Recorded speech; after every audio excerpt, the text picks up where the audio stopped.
وعلیکم السلام ورحمۃ اللہ وبرکاتہ. شیخ صاحب آپ میری خیریت آواز سے آ ہیں رہی ہے آپ کو؟ انشاءاللہ. اللہ آپ کو عزت دے. Thank you sir. اللہ آپ کو بہت مہربان. الحمد کہاں سے کال فرمایا آپ نے؟ شیخ صاحب میں انڈیا سے بول رہا ہوں، راجستھان سے. Thank you sir. اللہ آپ کو عزت دے. اللہ آپ کو سلامتی دے. کچھ سوالات ہیں میرے، اگر تھوڑا وقت ملے تو. جی سر بولیں. سب سے پہلے تو بہت دیر سے میں دیکھ رہا ہوں آپ کو، آپ کا ذہن بھی گرم ہو گیا ہوگا، بہت ساری باتیں پلس مائنس میں چلتی رہتی ہیں. تو امید یہ کروں گا آپ سے کہ میری بات کو آپ سمجھیں گے. کہ پہلی بار فرسٹ ٹائم میری آپ سے بات ہو رہی ہے، تو آپ میری بات کو تھوڑا سمجھیے گا کہ میں آپ سے کیا کہنا چاہ رہا ہوں. ان شاء جی اللہ سر تعالیٰ اس کے بعد آپ میری بات کا سنیں گے جواب دیجیے گا. سنیں گے انشاءاللہ. بسم اللہ. شکریہ شکریہ شکریہ آپ کا، شکریہ. جناب بات یہ ہے کہ میں جہاں رہتا ہوں وہاں اکثر لوگ جو ہے نا دیوبندی، بریلوی، اہل حدیث، اس ٹائپ کے لوگ ہیں سارے. اور سب ایک دوسرے کو کافر بولتے ہیں، سب ایک دوسرے کو مشرک بولتے ہیں، اور سب ایک دوسرے کو مسلمان مانتے نہیں. بہرحال میں بھی انہی راستوں سے گزرا ہوا ہوں. پہلے بریلویت میں رہا، پھر کچھ وقت کے لیے دیوبندیت میں، پھر اہل حدیث میں گیا تھا. تو ابھی کچھ وقت سے کچھ چیزیں میرے ذہن میں چل رہی تھی جن کا جواب مجھے نہیں مل رہا تھا. میں قرآن پڑھتا ہوں الحمدللہ. تو آپ یہ دیکھیں کہ بس میرا سوال آپ سے یہ ہے کہ میں جو بکس پڑھ رہا ہوں، ابھی سنی کتاب پڑھ رہا ہوں، جیسے بخاری، مسلم، سیاستہ، تفسیر ابن کثیر اور ساری. تو ان میں ایسی بھی روایات ہے کہ جیسے جس میں راوی شیطان ہے، جن میں راوی شیطان ہے، کہ بھئی شیطان سے کوئی بات آ رہی ہے. ابو ہریرہ فرماتے ہیں شیطان نے یہ کہا تھا کہ آیت الکرسی ایسا ایسا ہے. تو اللہ نبی نے فرمایا ٹھیک ہے، تم وہ بات صحیح ہے، اللہ نبی کی مہر لگی. تو مجھے یہ سکھایا گیا تھا کہ اللہ کے رسول صلی اللہ علیہ وسلم کی مہر جس چیز پر لگ جائے وہ چیز ٹھیک ہے، وہ لے لو، چاہے کوئی بھی دے. تو اس نیت سے میں آج آپ کے سامنے حاضر ہوا ہوں. حالانکہ آپ کو پتہ ہے شیعہ سنی میں کتنا اختلاف ہے. اب سوال میرا یہ ہے شیخ صاحب کہ سنی بکس میں بھی اور شیعہ کتب میں بھی یہ بات لکھی ہوئی ہے کہ یہ قرآن جو ہے یہ پورا نہیں ہے. جیسے میں نے ایک روایت دیکھی تھی ابن ماجہ میں 1944 ہے کہ یہ قرآن جو ہے یہ اس کی دو معائشہ سے روایت ہیں کہ رجم اور بڑی عمر کے لڑکے کو دودھ پلانے والی آیت بکری کھا گئی تھی وہ آیت. تو وہ اس طرح سے شیعہ کتب میں بھی میں نے سنا ہے کہ بہت ساری روایت ایسی ہیں جن سے قرآن جو ہے ناقص ثابت ہوتا ہے. اور قرآن مجید خود اپنے بارے میں یہ کہتا ہے، اللہ فرماتا ہے اِنَّا نَحْنُ نَزَّلْنَا الذِّكْرَ وَإِنَّا لَهُ لَحَافِظُونَ، کہ ہم نے اس ذکر کو نازل کیا، ہم اس کی محافظ کرنے والے ہیں، ہم اس کے محافظ ہیں. تو شیخ صاحب ایسا کیسے ممکن ہے کہ اللہ تعالیٰ کسی چیز کی حفاظت کرے اور پھر اس میں نقص نکل جائے؟ یا پھر یہ بات آپ مجھے سمجھائیے گا. اس سوال کو اور مکمل کرتا ہوں میں. آخری دور میں امام مہدی آئیں گے، وہ سب کا عقیدہ ہے، شیعوں کا بھی، سنیوں کا بھی، آپ کا بھی، ہمارا بھی، سب کا عقیدہ ہے کہ امام مہدی آئیں گے. تو جب نبوت کا دروازہ بند ہو چکا ہے، وہی کٹ چکی ہے، وہی دنیا میں نہیں آئے گی، تو وہ امام جو ہوں گے وہ مہدی کیسے ہوں گے؟ انہیں ہدایت کیسے ملے گی؟ اور اس قرآن کے ساتھ جو کہ دونوں کتابوں کے بقول سمجھ نہیں آئی مجھے. میں کہہ رہا ہوں، آواز آ رہی ہے آپ کو میری؟ جی آ رہی ہے. دوبارہ کہتے ہیں. میں یہ کہہ رہا ہوں آخری دور میں جو امام مہدی آئیں گے، جب کہ وحی کا سلسلہ کٹ جائے گا، کٹ گیا، مطلب وحی کا سلسلہ کٹ گیا، اور کوئی نبی بھی نہیں ہے اور کوئی وصی بھی نہیں ہے جس کو وصیت کری بھی ہو، مطلب کوئی ایسی چیز نہیں ہے جس سے ہدایت مل سکے. تو وہ جو امام مہدی ہوں گے، کتب میں لکھا ہوا ہے ہماری کہ ان کو ایک رات میں اللہ تعالیٰ ہدایت، وہ ہدایت کیسے ملے گی؟ کس چیز کی بنا پر ملے گی؟ بھئی یہ قرآن تو دونوں فرقے مانتے ہیں کہ ناقص ہے. تو کیا وہ کوئی ایسا قرآن اس زمین پر موجود ہے کہ جو مکمل ہے پورا؟ اچھا ایک چیز اور اس میں ایڈ کروں گا میں کہ جو قرآن آج ہم پڑھتے ہیں، شیعہ ہو چاہے سنی ہو، وہ قرآن مجید اس کی جو ترتیب ہے وہ تنزیل من اللہ نہیں ہے. یہ تو طے بات ہے، یہ تو سب کو پتہ ہے، اس میں کسی کا اختلاف نہیں ہے کہ جو قرآن آج ہم پڑھ رہے ہیں یہ اسی شکل میں نہیں ہے جس شکل میں محمد صلی اللہ علیہ وسلم نے اس کو ہمیں دیا تھا، بلکہ یہ بعد میں ترتیب دی گئی ہے اس کو، اور اس میں آگے پیچھے صورتیں ایڈ کی گئی ہیں، آیتیں اونچے نیچے کی گئی. تو اس بات کی کیا دلیل ہے کہ یہ صرف میرا سوال ہے. دیکھیے میرا قرآن پر کوئی اعتراض نہیں ہے، میرا قرآن کا الف سے یا تک پورا ایمان ہے، جیسا ہے میں اس کو تنزیل من اللہ مانتا ہوں، اللہ کی طرف سے مانتا ہوں، میرا ایمان ہے. شک مجھے 1% بھی نہ قرآن میں، نہ حدیث میں، نہ رسول اللہ کی ذات میں صلی اللہ علیہ وسلم، میرا ایمان یہ ہے.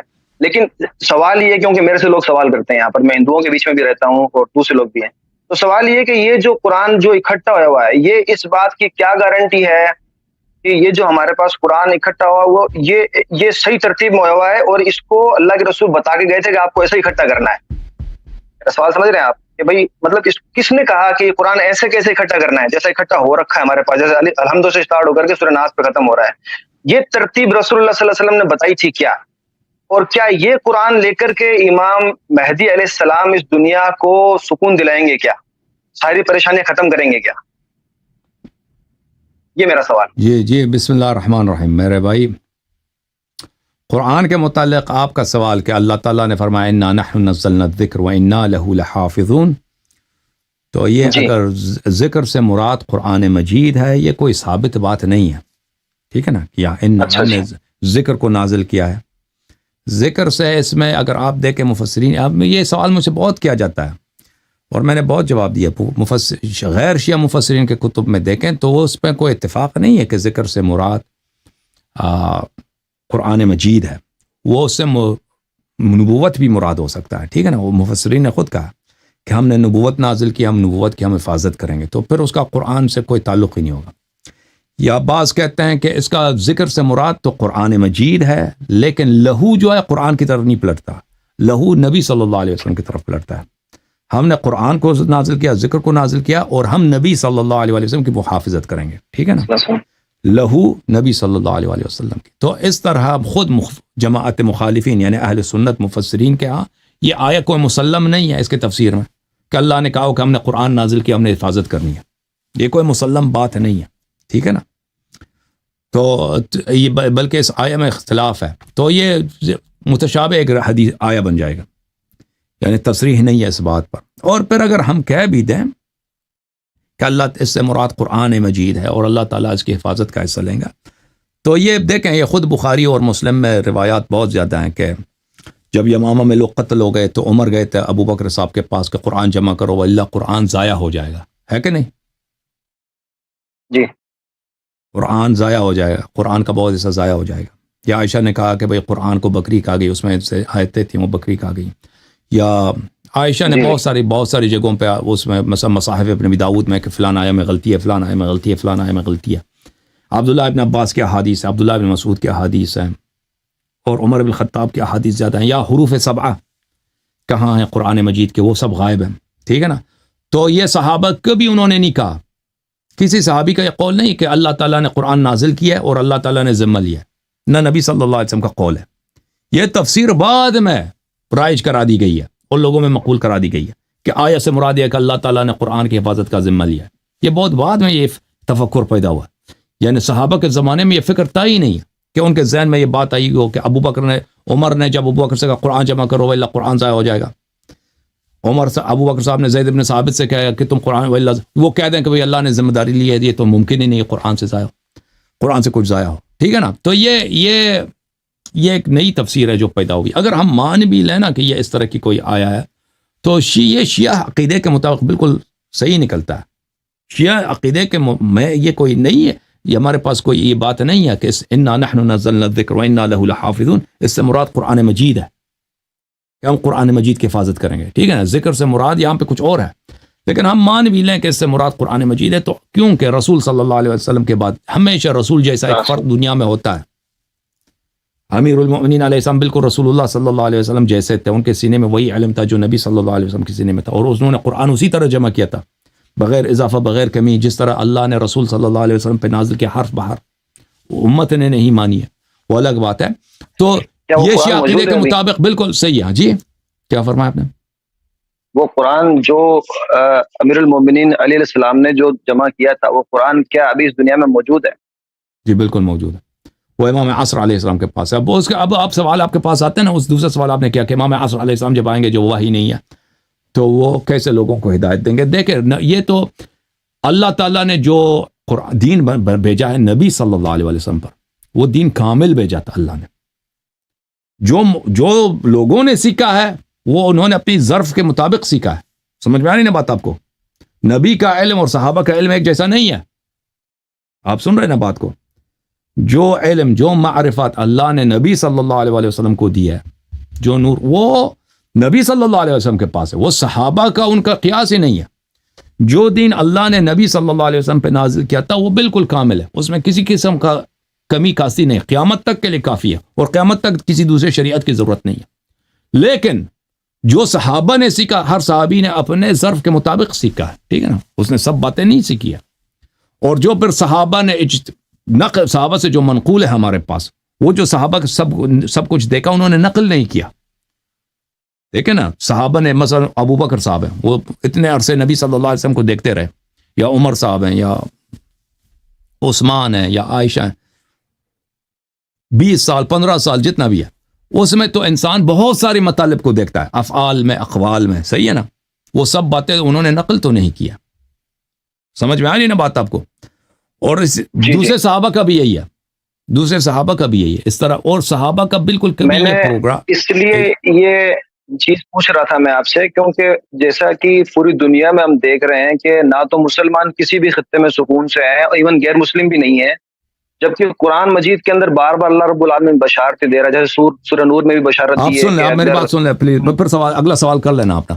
دیکھیں صحابہ نے عرض یہ ہے کہ صحابہ نے سب کچھ نبی صلی اللہ علیہ وسلم سے نہیں سیکھا, پہلی بات یہ ہے. اور جو انہوں نے سیکھا وہ سب انہوں نے دوسروں کو منتقل نہیں کیا.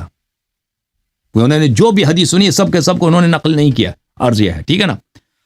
اور کیونکہ 20 سال 15 سال یا 10 سال رسول اللہ صلی اللہ علیہ وسلم بہت سارے خطبے دیے, بہت سارے کام کیے, افعال اقوال سب نقل نہیں ہوا, یہ واضح بات ہے. اور پھر صحابہ کی سیرہ میں جائیں, صحابہ کی سیرہ میں ایسا کوئی پروگرام نہیں تھا کہ انہوں نے ایسا پروگرام بنایا تھا کہ جو انہوں نے باتیں کی وہ ہم سب نقل کریں. نہیں, وہ ضرورت اگر پیش آئی تو انہوں نے نقل کی تو نقل کی, وَإِلَّا بِلَا ایسے ہی کوئی پروگرام نہیں تھا کہ ایسا کوئی کانفرنس ہو, ٹھیک ہے نا, کوئی سیمینار رکھ دیں کہ یہاں پہ احادیث نقل ہو رہے ہیں تاکہ لوگ حدیث سیکھیں, تاکہ حدیث ضائع نہ ہو. اس طرح کوئی نہیں تھا. کانورسیشن ہوئی ہے بھائی, انہوں نے کوئی یاد آیا کہ بھائی ہم حج پہ گئے تھے, ایسا ہوا, ہم فلان غزوے میں گئے تھے, ایسا ہوا تھا, ٹھیک ہے نا. تو وہ ٹکڑے اسنپٹس یہاں پہ نقل ہوئے ہیں. سمجھ میں آئی نا بات یہ ہے کہ پھر تابعین کا باری آتی ہے.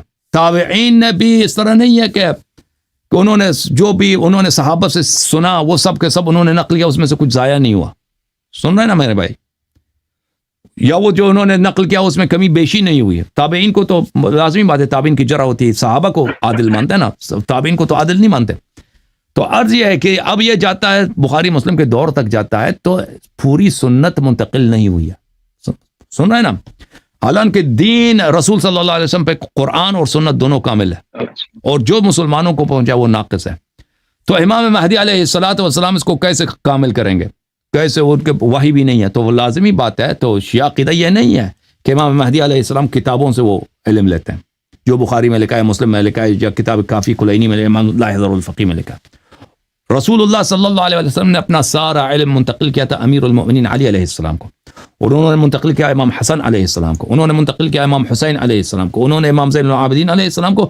اور یہ ان کا علم رسول اللہ صلی اللہ علیہ وسلم سے ہے, یہ مسلمانوں کی کتابوں سے نہیں ہے, یہ مسند احمد سے نہیں ہے, یا کتاب کافی کلینی سے نہیں ہے. ان کا علم رسول صلی اللہ علیہ وسلم سے. اس کے علاوہ رسول اللہ صلی اللہ علیہ وآلہ وسلم نے اہل بیت طاہرین علیہم الصلاۃ والسلام کو کتابیں لکھائیں, کتابیں لکھوا دیں رسول اللہ صلی اللہ علیہ وآلہ وسلم میں. ہمارے ہاں اس کے بڑے ابواب ہیں. مثلا جو رسول اللہ صلی اللہ علیہ وسلم جب بھی قرآن نازل ہوتا تھا اس کو امیر المؤمنین علی علیہ السلام کو لکھاتے تھے, اور اس کی تفسیر بھی لکھاتے تھے. وہ امیر المؤمنین علیہ السلام رسول اللہ صلی اللہ علیہ وسلم کے زبان اقدس سے وہ لکھتے تھے, تفسیر, معنی, شان نزول سب. اور یہ علم کا بہت بڑا وسیع باب اہل بیت علیہ السلام کے پاس تھا اور ہے. یہ ائمہ علیہم الصلوۃ والسلام کے ان کے میراث ہے. اچھا, اس کے علاوہ ملاحظہ کریں, یہ کتاب الاصول من الکافی, یہاں پہ ایک پورا باب ہے, باب الصحیفہ و ذکر الجامع. الاصول من الکافی جلد نمبر 1 جزء اول, یہاں پہ ذکر الصحیفہ والجفر والجامع ومصحف فاطمہ علیہ السلام. یہاں پر کہ رسول اللہ صلی اللہ علیہ وسلم نے تمام احکام دین, نماز کے جزئی احکام جو کبھی پیش بھی نہیں آتے وہ بھی بتا دیے. کس کو؟ سب کو نہیں, علی علیہ السلام کو انہوں نے لکھے. اور اسلام کے سب قوانین, یہاں تک کہ اگر آپ کسی کی جسم پہ ایسے خراش ڈال دیں اس کا جرمانہ کیا وہ بھی بتا دی. اور یہ فرمایا امام جعفر صادق علیہ السلام نے فرمایا یہ سب ہمارے پاس ہے, یہ سب ہمارے پاس ہے, اور یہ میراث امامت ہے, لوگوں کے لیے نہیں ہے, ائمہ اطہار علیہ السلام کے پاس ہے. تو امام مہدی علیہ الصلوۃ والسلام کے پاس, یعنی جو بھی علم اللہ نے, جبرائیل نے رسول اللہ صلی اللہ علیہ وسلم کو لے کے دی ہے وہ سب کے سب کامل ہے, کبھی اس میں کسی ایک حرف بھی کمی نہیں آئی. بلکہ اس سے میں آپ کو بڑھ کے بتاؤں, اس کتاب کافی میں ایک باب ہے کہ جو اللہ نے علوم بقیہ انبیاء پہ نازل کی وہ بھی دنیا سے ضائع نہیں ہوئی. یعنی حضرت آدم علیہ السلام پہ جو وحی آیا ان کو اللہ تعالیٰ سے گفتگو ہوئی, اللہ تعالیٰ نے ان پہ وحی بھیجا ہے, شریعت بھیجا ہے, احکام بھیجے, موعظے ہیں, حکمت ہے, ٹھیک ہے نا. شریعت جو ہے ان کی تو نسخ ہو چکی ہے, لیکن بہت ساری باتیں حقائق ہیں جو نسخ نہیں, وہ نسخ ہوتی نہیں ہیں. جو عقیدے کی باتیں ہیں, جو مواعظ ہیں, حضرت نوح علیہ السلام, ابراہیم علیہ السلام, بقیہ سب انبیاء پہ جتنے شرائع نازل ہوئے ہیں وہ سب کے سب وہ موجود ہیں, وہ کبھی ضائع نہیں ہوئی. وہ ہمارے نبی صلی اللہ علیہ وسلم کے پاس تھا. نبی صلی اللہ علیہ وسلم اس طرح نہیں تھا کہ جاہل تھے کہ موسیٰ علیہ السلام کی شریعت کیا ہے یا عیسیٰ علیہ السلام پہ کیا وحی نازل ہوا ہے.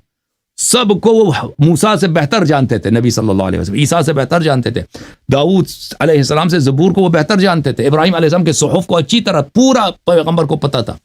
یعنی ہمارے نبی صلی اللہ علیہ وسلم خاتم الانبیاء ہیں, سب انبیاء کے وہ وصی اور وارث ہیں, ان سب کا علم اور ان کے معجزات ہمارے نبی صلی اللہ علیہ وسلم کے پاس. یہ پورے اس کا اہل بیت علیہ السلام بہت سارے احادیث میں بتا دیے, ٹھیک ہے نا. اور وہ علم نبی صلی اللہ علیہ وسلم کے موت کے ساتھ وہ ختم نہیں ہوا, انہوں نے ان سب کو منتقل کیا اپنے وصی, اپنے وارث کو. تو یہ دیکھیں مسلمانوں کے پاس جو دین ہے وہ ہر لحاظ سے ناقص ہے. وہ دین وہ نہیں ہے جو نبی صلی اللہ علیہ وسلم کے پاس تھا. نبی صلی اللہ علیہ وسلم کے علم کی کوئی حد ہی نہیں ہے. ان کے پاس جو علم تھا وہ ان کے سینے میں وہ بے انتہا وسیع, وہ اللہ جانتا ہے. مسلمانوں کے پاس تو یہی ہے, بخاری مسلم یہ جو لکھا اس میں کچھ صحیح ہے کچھ ضعیف ہے, جو بھی اس میں اختلاف کرتے رہتا نا, یہی حدیث ہے. یہ نہیں, یہ وہ کل وہ نہیں ہے, وہ اس کا قطرہ بھی نہیں ہے, قطرہ ایک ذرہ بھی نہیں ہے. شیخ صاحب, تو عرض یہ ہے کہ امام مہدی علیہ السلام, آخری جملہ, امام مہدی علیہ السلام رسول اللہ صلی اللہ علیہ وسلم کے علوم کے وارث ہیں ڈائریکٹ, نہ کہ کتابوں کے تھرو. جی سر بولیں.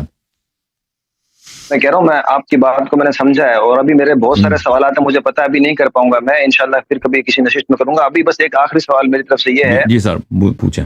کہ آپ کا, شیعوں کا اور ہمارا سنیوں کا سب کا ایک متفقہ عقیدہ ہے کہ رسول اللہ صلی اللہ علیہ وسلم نے فرمایا ہے کہ ترکت فیکم امرین. اب اس کے اندر خاص طور سے آپ زور دیتے ہیں اس بات پر کہ رسول اللہ نے فرمایا کہ میں تمہارے درمیان دو چیز چھوڑ کے گیا ہوں, کتاب اللہ و اطرتی اہل بیت. اور ہم لوگ اس چیز کو بھی مانتے ہیں, لیکن ساتھ میں ہم یہ کہتے ہیں کہ کتاب اللہ و سنتی, اور ساتھ میں خلفاء راشدین کی سنت کا بھی ہم کہتے ہیں کہ علیکم بسنتی و سنت الخلفاء راشدین. اب دونوں چیز موجود ہے, بقول آپ کے امام بھی موجود ہے اور قرآن بھی موجود ہے. تو پھر یہ امت گمراہ کیسے ہو گئی جب اللہ کے رسول نے فرمایا صلی اللہ علیہ وسلم تم گمراہ کبھی نہیں ہوگے اس کو تھامو گے تو پھر یہ امت گمراہ آج تک وہ گمراہی ختم کیسے نہیں ہوئی؟ آج تک کی امت گمراہی, وہی میں کہہ رہا ہوں کہ کیا آج تک اس اتنے سالوں میں, تقریباً 1400-1300 سالوں میں تقریباً, آج تک کیا کوئی بھی گروپ یا کوئی بھی گروہ ایسا نہیں ہوا جس نے اہل بیت کو اور قرآن کو تھاما اور وہ کامیاب ہوا ہو؟ یا آج کے دور میں کیا اس دنیا میں کوئی ایسا گروپ نہیں ہے, کہیں پر بھی کامیابی نہیں ہے؟ کیا اس قرآن کے اندر کیا اتنی برکت نہیں ہے, یا اہل بیت میں اتنی برکت نہیں ہے کہ کوئی گروپ ایسا ہو جو کامیاب ہو اور اس کی کامیابی کی برکت سے جو ہے مسلمانوں کی غم اور دکھ تکلیف دور ہو جائے؟ تو کامیابی کا مطلب یہ دیکھیں, رسول اللہ صلی اللہ علیہ وسلم نے کہا لن تضلوا, میرے بات گمراہ نہ ہو جاؤ گے نا. انہوں نے یہ تو نہیں کہا تھا کہ تم مثلا تمہیں پیسے بہت ملیں گے, تم قرآن اور عزت کی اتباع کرو گے پیسے بہت ملیں گے. پھر اس سے بڑھ کر گمراہی کیا ہوگی کہ انسان دین ہی نہیں سمجھ رہا. ہاں بالکل بالکل. اب آپ سن لیں جواب. رسول اللہ صلی اللہ علیہ وسلم نے فرمایا کہ اگر میرے بعد تم قرآن اور اہل بیت علیہ السلام کی اتباع کرو گے کبھی گمراہ نہ ہو جاؤ گے, گمراہ نہ ہو جاؤ گے. تو جو بھی قرآن اور عترت علیہ السلام کی اتباع کرتا ہے, مرد ہو زن ہو, پاکستانی ہو ہندوستانی ہو عرب عجم ہو, وہ گمراہ نہیں ہوگا. یہ رسول صلی اللہ علیہ وسلم کا وعدہ ہے, اور یہ وعدہ صحیح ہے, اس میں کوئی شک. آج بھی دنیا میں ہیں بہت سارے ہیں جو قرآن اور عترت کی اتباع کرتے ہیں, ٹھیک ہے نا. جو قرآن اور عترت کی اتباع کرتا ہے وہ بالکل گمراہ نہیں ہے, وہ حق پر ہے. وہ قلیل ہیں, زیادہ نہیں ہے, وہ طریق نجات پر ہیں بلا شک بلا ریب, کیونکہ رسول صلی اللہ علیہ وسلم کا وعدہ جھوٹ نہیں ہے اور اللہ کا وعدہ جھوٹ نہیں ہے. اور یہ فریقین کا اس حدیث شریف پہ اجماع ہے. اور اس کے علاوہ بھی اسی حدیث کے مفاد میں بہت سارے مواد موجود ہیں, بہت سارے اسی بات کی تائید کرتے ہیں. تو یہ کہنا کہ کوئی نہیں ہے, یہ تو نہیں ہے. بہت سارے لوگ ہمیشہ رہے ہیں, آج بھی رہے ہیں, لیکن سب نہیں ہے. بالکل سب مسلمانوں نے یہ اس حدیث کو نہیں مانا. اکثریت مسلمانوں نے اس حدیث کو ٹکرا دیا, نظر انداز کیا. صحیح اسانید کے ساتھ ابھی آج بھی مخالفین کے کتب میں موجود ہیں, لیکن مخالفین اہل بیت علیہ السلام کی اتباع نہیں کرتے. ان کے بڑے بڑے علماء سب کہتے ہیں یہ حدیث صحیح ہے, لیکن اس کے پاس سے ایسے ہی خاموش گزر جاتے ہیں, ٹھیک ہے نا. حدیث کے اتباع نہیں کرتے, حالانکہ رسول اللہ صلی اللہ علیہ وسلم نے فرمایا کہ اگر تم چاہتے ہو کہ گمراہ نہ ہو جاؤ, قرآن اور اہل بیت علیہ السلام کی اتباع نہ کرو. لازمی بات ہے. آپ کہتے ہیں کہ دین لوگوں کو سمجھ نہیں آتی, لوگ گمراہ ہو گئے. جی گمراہ ہو گئے کیونکہ انہوں نے شرط پہ عمل نہیں کیا نا. شرط یہ ہے کہ قرآن اور اہل بیت علیہ السلام کی اتباع. میں شیخ صاحب یہ عرض کر رہا تھا میں یہ کہ جس طرح سے قرآن میں اللہ نے فرمایا سورہ نور میں کہ میں خلافت دوں گا زمین کی اگر تم نیک اعمال کرو گے, ایمان والے رہو گے تو زمین کا اقتدار دے گا اللہ سبحانہ وتعالیٰ. تو وہ پچھلے کئی سالوں میں دیکھنے کو نہیں ملتا ہے کہ کہیں پر بھی وہ خلافت جو اللہ بتا رہا ہے قرآن میں وہ تو کہیں پر قائم نہیں ہو رہی. تو اللہ نے یہ وعدہ نہیں دیا کہ اگر تم قرآن اور سنت پہ عمل کرو یا قرآن اور اہل بیت علیہ السلام پہ عمل کرو گے تو تمہیں زمین کی حکومت ملے گی نا. یہ تو وعدہ ہے ہی نہیں. اگر وعدہ ہوتا تو پھر آپ سوال بن جاتا کہ اللہ نے تو یہ وعدہ دیا کہ تم اگر قرآن اور سنت پہ عمل کرو گے یا قرآن اور اہل بیت علیہ السلام کی اتباع کرو گے تو تمہیں زمین پہ حکومت ملے گی. یہ تو کبھی وعدہ اللہ نے کیا نہیں ہے نا. تو پھر یہ مطالبہ کرنا کہ وہ حکومت پھر کیوں نہیں ملی یہ بجا ہے نا. یہ تو کوئی نہ آیا ہے نہ روایت. ہاں بس میری آخری بات, بہت بہت شکریہ آپ کا, آپ نے وقت دیا, آپ کا بہت شکریہ آپ کا. میں اور سنتا ہوں, آپ کو اور سنوں گا انشاءاللہ تعالیٰ. مجھے بہت ساری چیزیں کلیئر کرنی ہے.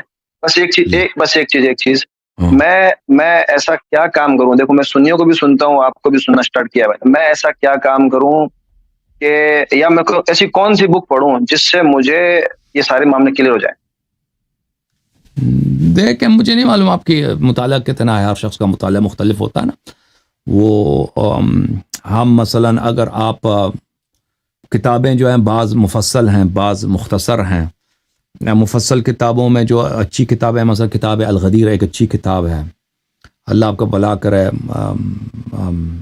میں آپ کی خدمت میں عرض کروں کہ کتاب مفصل کتابوں میں بحار الانوار مختلف ابواب میں ایک بہترین لاجواب بے مثل کتاب ہے بحار الانوار. مفصل کتابوں, مختصر کتابوں میں علامہ مجلسی رحمۃ اللہ علیہ کی حق الیقین اور مقدس اردبیلی کے حدیقۃ الشیعہ, یہ مختصر کتابوں میں اچھی کتاب ہے.